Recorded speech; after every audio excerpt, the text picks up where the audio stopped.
Alors, bonsoir à tous, bonsoir à toutes. Deuxième session donc de prendre soin de la planète. Ce soir avec un sujet qui j'espère vous intéressera sur le climat. L'esprit à la naissance de nos actions. Alors l'intitulé c'était prendre soin de la planète et cette session c'est l'esprit à la naissance de nos actions. Comment on peut passer à l'action? Qu'est-ce qu'on peut faire pour agir? Comment on peut apporter notre contribution quand il s'agit du réchauffement climatique? Qu'est-ce qu'on peut faire à l'échelle individuelle? Sachant qu'il devient de plus en plus difficile d'agir sans faire de mal, sans heurter. Donc cette première session qu'on a faite, c'était sur la joie, l'importance de développer en nous une joie puissante qui permet de faire face aux obstacles. Et ça naissait de la manière dont on percevait, on relayait et on comprenait l'information. Et on voyait aussi que une cause qui pouvait détruire notre joie à agir pour le climat, pour les choses qui sont des grands obstacles modernes, c'était également de considérer cette planète de manière exagérée, en ce sens de lui vouer des qualités qu'elle ne possède pas vraiment. Donc c'est vraiment ces deux aspects qu'on a vus il y a 2 semaines, et aujourd'hui on va passer à l'esprit à la naissance de nos actions. Dans ces 4 modules qui vont nous conduire à chaque fois vers un peu plus d'action, on va comprendre des sujets importants du bouddhisme dans ce qu'ils peuvent nous raconter du climat. Moi, je ne suis pas un expert du climat, ça je pense que vous l'aurez vite compris, mais j'ai étudié le bouddhisme et on peut comprendre les grands obstacles de la vie avec ces enseignements multimillénaires parce qu'ils nous racontent quelque chose de pratique pour passer à l'action. C'est vraiment une théorie de l'action, le bouddhisme, je le crois profondément. Donc commençons par l'esprit à la naissance de nos actions. Et ça peut être déjà un petit peu décevant quand on vient à une session sur le climat parce que on se dit ah ouais mais non mais c'est pas vraiment ce que je voulais, moi je voulais passer à l'action, là c'est l'esprit à la naissance de nos actions, mais on s'en fiche de l'esprit. Moi c'est voilà, qu'est-ce qu'on peut faire, on va créer un groupe, on va agir tous ensemble, on va faire quelque chose de concret. Et quand on revient à l'esprit, alors qu'on voudrait agir et passer à l'action, on a l'impression d'être un peu déçu quand même. On se dit, ouais, bon, l'esprit, encore un petit peu un truc d'intellectuel. Et ça, c'est vraiment la session d'aujourd'hui. J'y ai tenu à ce qu'on parle de l'esprit à la naissance de nos actions parce que c'est fondamental. Et dans notre culture, on fait une différence importante entre, d'un côté, l'esprit et de l'autre, l'action. D'un côté, il y aurait cette action pure, complètement dénuée de motivation, qui est simplement dans l'action, dans l'héroïsme presque, et de l'autre, il y aurait la pensée pure, qui n'est aucun but à agir ensuite, qui soit purement intellectuel. Donc vraiment, cette abstraction, la pensée qui ne serait que pour réfléchir à des choses qui sont des concepts abstraits, et de l'autre, l'action pure. Et si pour le climat, on devait penser qu'il n'y a que l'action qui compte, on se dirait il faut agir de manière la plus efficace qui soit. Quelle serait la manière la plus efficace d'agir pour le climat aujourd'hui si on omettait toute la partie intellectuelle, la partie motivation, la partie de l'esprit, eh bien on en viendrait à souhaiter des actions les plus puissantes, efficaces, extrêmes peut-être même. Et que si on oubliait l'esprit, on se dirait, mais voilà, pour lutter contre le réchauffement climatique, la meilleure chose à faire, c'est de créer une cellule terroriste et puis d'aller exterminer tous les preneurs de décisions qui prennent des décisions contre l'intérêt de la planète. Si on devait simplement penser que l'action est la seule chose qui importe et que si on doit traiter du climat, il faut absolument passer à l'action et qu'on pense que l'action est totalement séparée de la pensée, de l'esprit, alors on en viendrait justement à cet extrême. Donc ce n'est pas vraiment ce qu'on va faire, nous, aujourd'hui. Parce qu'on voit que si on devait se lancer dans une cellule terroriste ce soir, ce que je ne vais certainement pas proposer, il y aurait des problèmes. Et le premier problème, ce serait de se blesser nous-mêmes. Toute action motivée par l'aversion, la haine, c'est déjà une blessure à notre encontre. Et si ces actions extrêmes peuvent avoir une portée rapide, à court terme, on voit bien dans l'histoire de l'humanité que ça n'a jamais résolu de problème à long terme. Et que si on voulait forcer les individus à agir, ils ne le feraient jamais de bon cœur. On voit que c'est très difficile de forcer les gens à ce qu'ils changent d'habitude. Si on dit arrêtez de voler sans que des personnes aient compris les problèmes de prendre l'avion, peu de personnes vont le faire. Et d'ailleurs, ils vont se sentir un peu blessés, ça va créer une forme d'animosité en eux. Donc, si on prend l'action et l'esprit comme deux choses totalement différentes, alors le sujet d'aujourd'hui va un petit peu tomber à l'eau. Mais, et c'est ce qu'on va voir aujourd'hui, la connexion entre l'esprit et l'action est fondamentale. Et c'est peut-être dans notre culture aussi pas une mode, mais quelque chose de valorisé de penser que les actions doivent être héroïques. On a vraiment une culture de l'héroïsme, culture de si je dois agir, il faut que ce soit positif, il faut que ce soit visible. Si je dois agir pour le climat, ça doit être quelque chose qui doit être vu, qui doit être un petit peu... on a Superman, on a Spider-Man en ligne de mire, on a les super-héros, parce que pour nous, l'incarnation même de l'action, c'est ce qu'on voit un petit peu dans les films aussi. Des gens qui, par une seule action, vont sauver quelque chose. Et quand on pense à la problématique du climat, par exemple, et qu'on se dit que je propose, ah ben tiens, on va essayer de passer à l'action, on va essayer de faire quelque chose, et ben on espère peut-être qu'on va arriver à trouver une forme d'héroïsme en nous qui va nous faire agir de manière chevaleresque presque. Mais il y a différents types d'actions. Et ça, si c'est une forme d'action, l'action n'est pas circonscrite à l'héroïsme. Il y a une autre forme d'action dans le bouddhisme qui est très importante, c'est l'abstinence de l'action. Se retenir d'agir. Ça, c'est une forme d'action. Et ça va être important pour la session d'aujourd'hui, c'est de voir que, en lien avec le climat, il ne faut pas penser que l'action réside dans quelque chose de positif, d'héroïque, d'extraordinaire. L'action de ne pas faire, de se réfréner, de se réfréner, c'est une autre forme d'action. Et on le verra dans 2 semaines, la non-violence, elle commence par se réfréner d'agir. On va voir que la non-violence, traditionnellement, ça a peut-être changé un petit peu dans sa dénomination aujourd'hui, mais la non-violence, historiquement, c'est une action de l'esprit qui nous fait nous réfréner d'une action destructrice. Donc, dans les champs possibles d'action, il y a ne pas faire, mais il y a aussi encourager les autres à agir, les aider, enseigner, montrer l'exemple. C'est une autre forme d'action. Une autre forme d'action, c'est d'agir à la source sans que ça se voit tout de suite.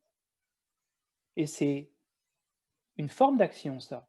Méditer, par exemple, Ce n'est pas quelque chose qui se voit tout de suite. Ce n'est pas quelque chose qui a une répercussion directe, visible. Parfois, ces choses qui se transforment dans l'esprit, il n'y a pas un petit indicateur qui fait « tut, François, tu atteins le niveau 3 ». Non, ça ne se voit pas nécessairement. C'est très, très subtil et on a vu la fois dernière que les transformations positives sont très lentes, comme un arbre qui pousse. C'est très lent d'observer la pousse d'un arbre. Une autre manière d'agir, c'est d'agir à créer un environnement propice à l'action physique. Se libérer du temps, par exemple. C'est une autre forme d'action. Mais revenons à cet esprit à la naissance de nos actions. Pourquoi l'esprit à la naissance de nos actions? Parce qu'on n'est pas des robots. On l'oublie que chacune de nos actions est motivée par quelque chose. Alors, motivation, ça ne veut pas dire que chaque fois que je bouge, je vais avoir un dialogue intérieur en me disant « je bouge parce que je veux ça ». C'est inné, c'est automatique, mais néanmoins, chacun des mouvements qu'on fait, chacune des actions dans lesquelles on se porte, chacune des paroles qu'on a sont motivées par quelque chose de particulier, parce qu'on pense foncièrement que ça va nous apporter quelque chose. Et on pourrait faire l'exemple de passer quelque temps en méditation, j'espère qu'on le fera peut-être dans la session si on a le temps, mais de s'émerveiller presque de ce que chacune de nos actions est motivée par un élan de l'esprit. Si on n'avait pas de motivation dans nos actions, on serait des robots. Je ne pourrais même pas commencer à sortir dehors parce que j'aurais aucune raison de le faire. Je ne pourrais pas marcher parce que pourquoi je marcherais? On a tous une motivation derrière chacune de nos actions, derrière chacune de nos paroles, en lien avec quelque chose qu'on ressent. Si on a sur le moment une sensation déplaisante, on va nécessairement réagir. Et on voit quand on parle à quelqu'un et qu'on entend une parole un peu plus forte qu'une autre, immédiatement on réagit non pas par raison, mais parce qu'on a quelque chose en nous qui nous pousse émotionnellement à agir. Donc pensez que d'un côté, il y aurait cette action complètement héroïque, magnifique, et de l'autre, la pensée, que la pensée soit seulement dans la sphère intellectuelle, c'est une méconnaissance totale de l'esprit, parce que depuis plus de 2500 ans, 5000 ans, on voit, et les méditatifs, les contemplatifs, voient à quel point chacune de nos actions est motivée par une forme de conscience, par une émotion particulière. Nous sommes très peu raisonnables comme êtres. Nous sommes motivés sans arrêt par nos émotions. Mais revenons au réchauffement climatique. Le réchauffement climatique, il a des causes. Ces causes principales, premières, ce sont les gaz qui sont émis dans l'atmosphère et qui créent un effet de serre qui réchauffe la planète. Donc, je vais partager avec vous un écran de quelque chose que j'ai trouvé dans... c'est un rapport, je ne sais plus la source, de World Resource Institute. Vous pouvez regarder un petit peu les causes, parce que c'est important de comprendre les causes. Quelles sont les causes du réchauffement climatique? Donc, on voit à gauche les domaines. À droite, ce sont les gaz. Donc, il y a, excusez-moi, c'est en anglais, hein, il y a dioxyde de carbone, méthane et nitrous oxide, c'est du dioxyde d'azote, je pense. Oui, ça doit être dioxyde d'azote. Donc, on voit les secteurs à gauche, les transports qui sont responsables à 14%, l'électricité, l'industrie, l'agriculture. Et au milieu, on voit les utilisations précises. Les utilisations précises. Mais quand on voit cet organigramme, on se dit, mais comment, nous, on peut agir comment? Si on voit déforestation, par exemple, il y a 11%, c'est responsable à hauteur de 11% des gaz à effet de serre. On voit aussi que dans l'agriculture, il y a pas mal de choses. Mais un organigramme comme ça nous permet assez difficilement de savoir sur quoi on peut agir. Qu'est-ce qui est de l'ordre du nécessaire là-dedans, de l'indispensable et de l'ordre du superflu dans les causes. Parce que nous, ce qu'on veut essayer de faire à travers l'action qu'on peut essayer de proposer dans ce groupe, c'est de se dire comment on peut agir sur les causes qui sont superflues. Et quand on voit un diagramme comme ça, on peut assez difficilement s'en rendre compte. Donc, je vais vous en proposer un autre de diagramme.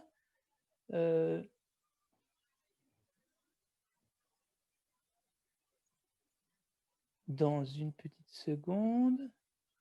Voilà, alors, que j'ai trouvé dans...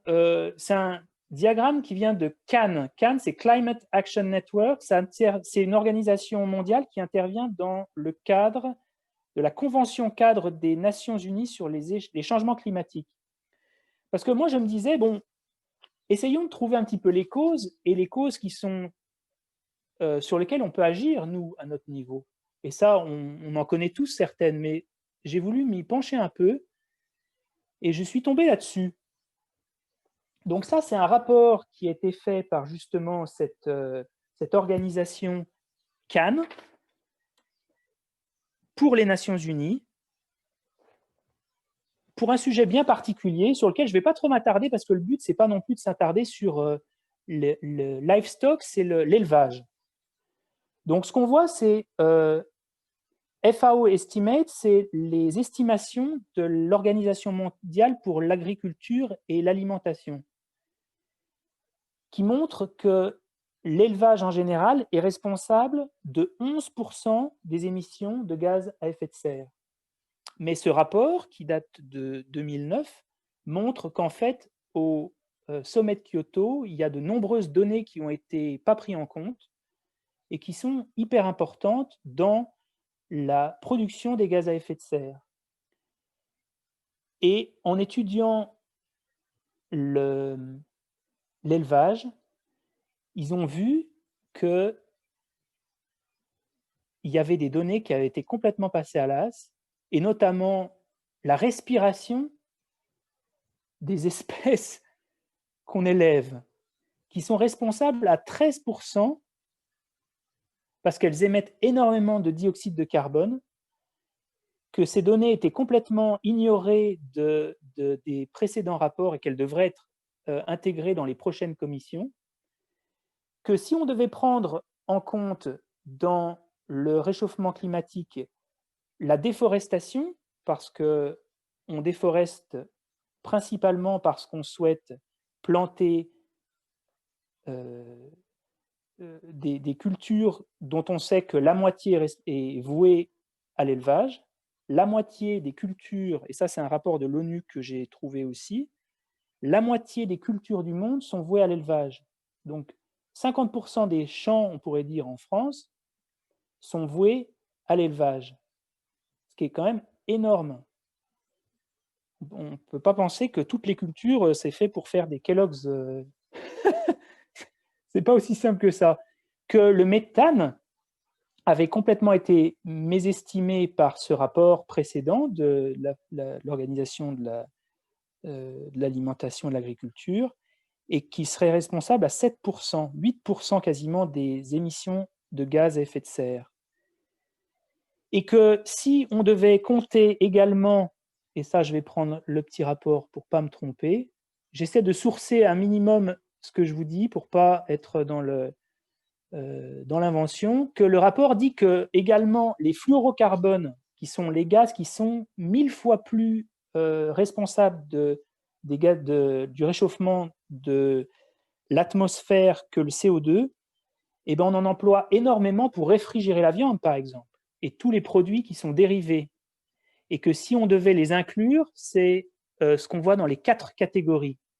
Dans les 4 catégories, other 4 categories, qui sont responsables à 8% des pourcentages de gaz à effet de serre, on voit que c'est quand même assez énorme.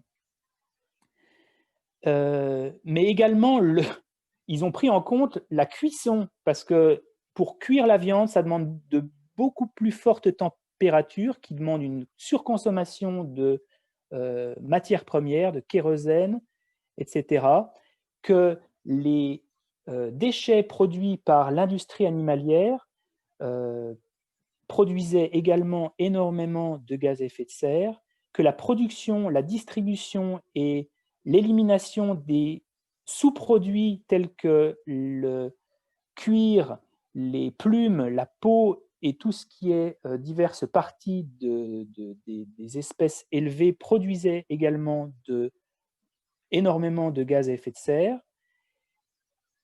Et autre chose aussi, que si on prenait en compte dans l'élevage le coût pour la santé et l'empreinte carbone d'avoir à traiter les zoonoses, par exemple, comme la grippe porcine et toutes ces autres choses, et la surconsommation d'énergie pour produire des hôpitaux et des médecines et des médicaments pour traiter ces maladies, que si on ajoutait tout ça, on devrait inclure à la note de l'élevage dans le monde qu'elle est responsable de 51% des gaz à effet de serre. Et ça, c'est un rapport qui a été publié à l'ONU, donc c'est quand même c'est plutôt fiable. Mais le sujet n'est pas là. Le but, ce n'est pas de parler de végétarisme ce soir, c'est d'essayer d'identifier l'esprit à la naissance de nos actions. Donc, quelques données supplémentaires avant de revenir sur l'esprit. Il faut 15 500 litres pour produire 1 kg de viande, 1800 pour produire 1 kg de soja. Là, j'ai parlé des impacts de l'élevage sur le réchauffement climatique, mais l'impact de l'élevage sur la pression hydrique, sur la pollution des sols est également énorme. On ne parle pas dans ce module sur le climat de seulement le réchauffement climatique. On essaie d'avoir une approche un peu plus globale. Je me suis alors posé une question. Je me suis dit, mais quel est le poids de notre méconnaissance dans la nutrition, dans le réchauffement climatique? Et je vais être un peu plus particulier. Quelle est notre empreinte carbone d'ignorer que la viande n'est pas indispensable? Et encore une fois, ce n'est pas vraiment le sujet de la viande. J'aurais pu prendre un autre sujet. Le but, ce n'est pas d'essayer de nous convertir au végétarisme ou même de porter un jugement sur ceux qui mangent de la viande. Ce n'est pas du tout le sujet. Le sujet, c'est seulement d'essayer d'observer ces données-là et de comprendre les causes. Si on devait comprendre les causes du réchauffement climatique, on peut les comprendre en termes techniques. C'est l'industrie, c'est ces choses-là. Mais avec ces données particulières, par exemple, de l'élevage, on peut se poser la question, mais quelle est l'empreinte carbone du fait d'ignorer la nutrition, par exemple, d'ignorer qu'on n'est pas obligé de manger de la viande pour être en bonne santé? Quelle est l'empreinte carbone d'ignorer qu'une vache est un être sensible qui a des émotions, qui pleure quand elle est privée de ses veaux, qu'elle est liée aussi à sa progéniture? Quelle est l'empreinte carbone du souci exagéré de soi, de la non-mise en commun des ressources mondiales, de l'impression que les biens vont nous rendre heureux? Quelle est l'empreinte carbone de notre déni du réchauffement climatique qui nous pousse à ne pas agir? Ça, on en parlait dans Le bug humain de Sébastien Boller, qui est un livre magnifique que je vous recommande. Quelle est l'empreinte carbone de notre latence à passer à l'action? Quelle est l'empreinte carbone de notre aveuglement qui fait qu'on préfère toujours quelque chose qui va nous apporter des bienfaits rapides plutôt que de se voir à long terme? Et on peut aller un peu plus loin, ça c'est en lien avec la méconnaissance, mais quelle est l'empreinte carbone de notre insatiabilité en général? de toutes ces choses qu'on consomme et qui sont absolument superflues? Quelle est l'empreinte carbone de s'agripper à nos possessions, comme certains lobbies, par exemple, qui freinent le développement des énergies renouvelables parce que ça nuit à leurs intérêts?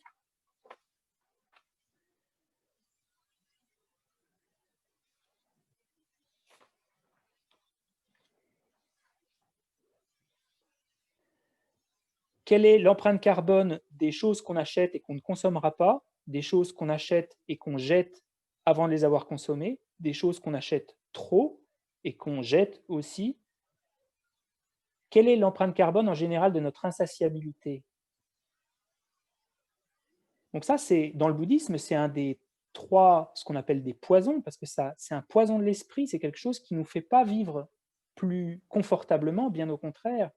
Ça heurte l'esprit, ça blesse l'esprit, ça nous fait perdre la paix de l'esprit. Et on a vu la méconnaissance, qui est un des poisons fondamentaux, mais il y a aussi cette insatiabilité, cette avidité.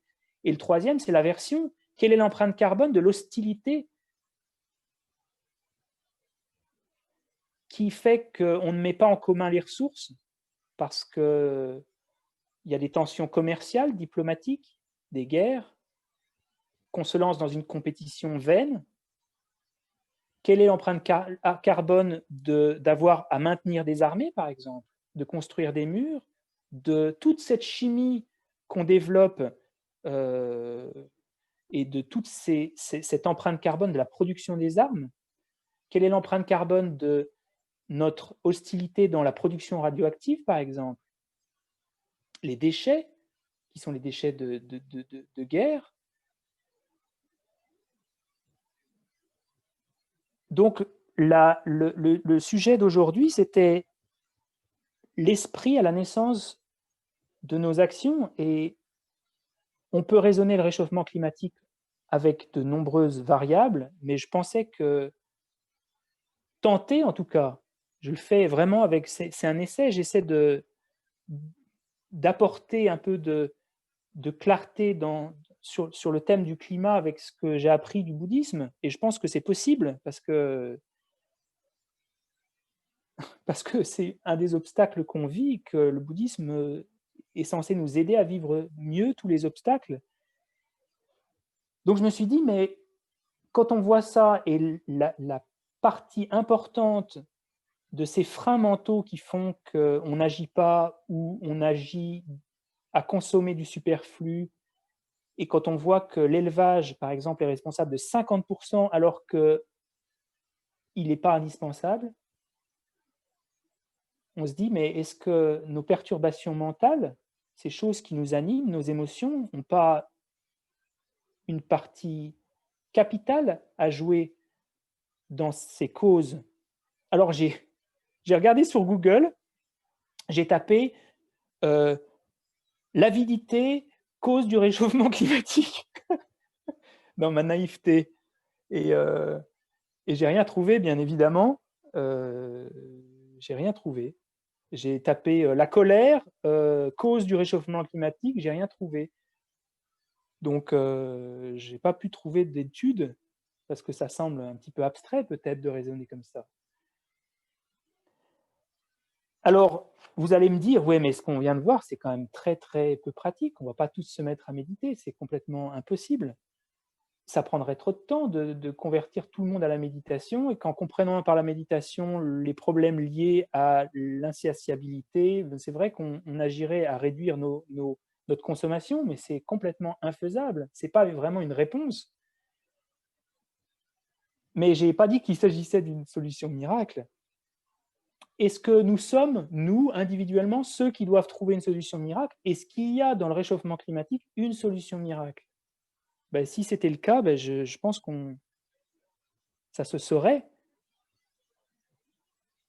Et parfois, ça c'est un autre enseignement du bouddhisme, dans le samsara, parfois, il n'y a pas de solution miracle et il n'y a pas de bonne solution.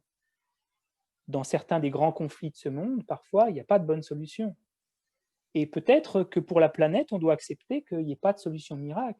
Et repenser un peu à ce qu'on a vu la fois dernière. Le but n'est pas de revenir à cette terre idyllique, cette terre de notre enfance qui n'a peut-être jamais exister ailleurs que dans notre imagination, parce que la Terre, sa promesse n'est pas de nous rendre heureux.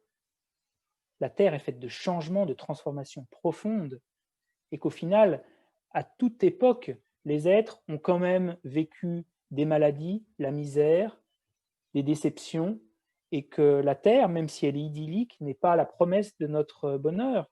Elle n'est pas productrice du bonheur, la planète. Elle peut y contribuer, mais elle n'est pas productrice. Ce n'est pas une cause substantielle du bonheur.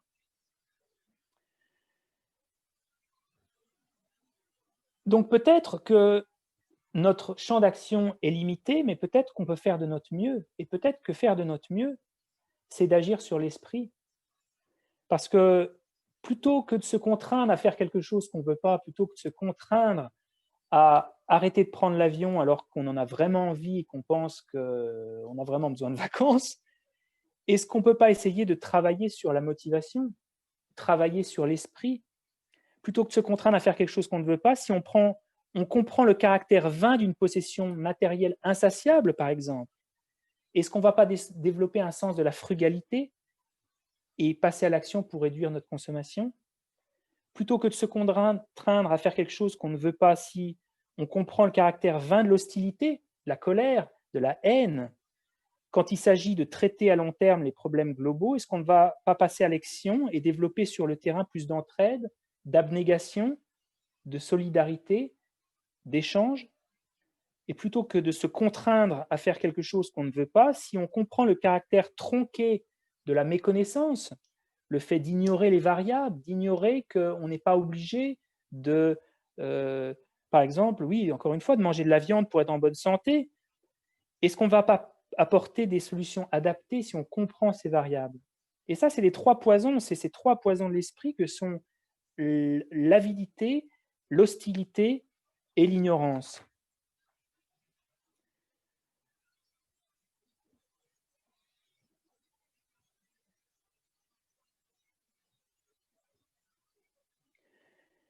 Quand j'étais en Australie en 2012, c'était juste après, je crois, le tsunami au Japon. Et j'ai assisté à une méditation par un moine. Je ne sais plus si c'était un moine zen ou un moine tibétain. Et on était un peu sous le choc de voir la centrale, l'explosion de la centrale. C'était un choc. Il y avait une communauté japonaise assez importante à cette époque. Et à la fin, on a demandé à ce moine, qu'est-ce qu'on peut faire? Et il a eu cette réponse très brève, transformez votre esprit. Et sur le moment, j'étais un petit peu dans ma période hippie, j'ai pensé, waouh, ça c'est quand même puissant. Il parle à des Japonais, parce qu'il y avait peut-être 50% de Japonais dans la salle. Il leur a dit, transformez votre esprit. Et j'ai trouvé ça super cool. Je me suis dit, mais ouais, mais bien sûr. Et une partie de mon esprit me disait, mais c'est pas très pratique ça. Et quelques années après, de travail dans le bouddhisme, je me suis rendu compte que oui, c'est une vraie solution. C'est une vraie solution. À une vidéo qui montre Thich Nhat Hanh à répondre à la question de la désobéissance civile, il a cette réponse magnifique. Il dit un des meilleurs moyens d'agir, c'est d'avoir de la compassion, et plutôt que d'écrire des lettres de protestation, de protester, écrivez une lettre d'amour à vos dirigeants en leur disant, je peux vous lire l'extrait de cette lettre que j'ai notée. La meilleure manière est de montrer l'exemple, montrer une communauté de paix, d'entraide, écrire une lettre de support aux membres du Congrès, au président, écrire une lettre de protestation, ils ne changeront pas. Alors, Monsieur le Président, je sais que vous avez beaucoup de difficultés, de souffrances, je sais cela. Vous voulez réaliser votre rêve pour votre pays, pour votre peuple, mais vous ne pouvez pas, je comprends. Et nous avons quelque chose à vous suggérer. L'aider à reconnaître la peur en lui, l'aider à reconnaître son avidité, et que son avidité et sa colère l'empêchent de réaliser son rêve à ce président. On peut penser que ce n'est pas pratique, mais à long terme, je pense que c'est une vraie solution. Et moi, j'y crois profondément à ça, que Gandhi disait soyez le changement que vous voulez voir dans le monde. Et ce changement, il commence dans l'esprit. il commence toujours dans l'esprit, il commence par comprendre la justification de nos actions, pourquoi on agit.